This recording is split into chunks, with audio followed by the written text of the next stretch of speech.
Happy April Fool's Day. And before you dismiss that as a throwaway opener, I want to tell you something about how the best pranks actually work, because it's directly relevant to your life right now. The best pranks don't require the prankster to do much.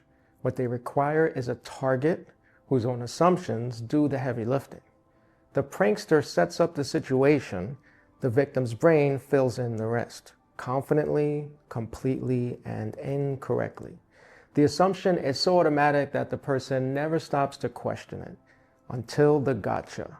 The prank works because of what the victim was already carrying, not because of what the prankster did. I'm Raphael St. James. At H2P Collective, we work with people and teams to use their problems as the doorway to their goals. We have a 5-step framework called synovial space that takes a systems thinking, multidimensional approach to attaining goals. Now here's the part where I tell you something you might not want to hear on April Fool's Day. Nobody is setting you up. There's no prankster, but the prank is still running. The assumption you made about what you're capable of in a specific moment, under specific circumstances, when you had less information and fewer resources than you have right now. That assumption has been running your decisions ever since. And unlike an April Fool's prank, nobody is going to jump out and yell gotcha. The assumption just keeps going, quietly, confidently, incorrectly. Here's how you know it's running. Think about the thing you most want to change about your current situation. The goal that's been sitting in the same place for longer than you like to admit.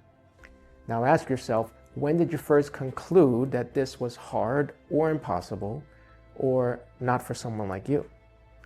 Was that conclusion formed last week, or was it formed in a moment that looks nothing like your current reality? Because here's what the assessment stage of our framework reveals almost every time. The restriction that feels most fixed is almost never a genuine structural reality. It's a conclusion formed in a specific moment, usually a harder one, that got treated as permanent truth. The assumption calcified, and now it's running the whole show from underneath. The joint condition I was diagnosed with at age 7, that was real. But somewhere along the way, I collapsed everything adjacent to it into the same story. Things that were genuinely fixed. Things that only felt fixed because I'd stopped testing them. I wasn't being held back by the joint. I was being held back by the assumption about the joint. The assumption was doing the fooling. That's a prank with no prankster. And the only way out is the honest audit. Here's the one thing you can do today. Take the restriction you believe is most blocking your primary goal. Ask yourself when you first concluded it was real. What was happening in your life at that moment? Then ask, honestly, whether the evidence behind that conclusion reflects who you actually are right now, or whether you've been navigating your present using a map you drew in a harder past. One honest answer to that question changes everything that comes after it. April Fool's Day only comes once a year. The stories that fool us run every day.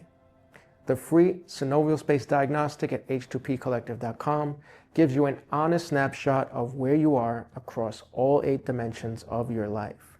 But a snapshot on its own is just data. What turns it into a roadmap is the conversation, your goals, your results, and the insight Liz and I bring to both.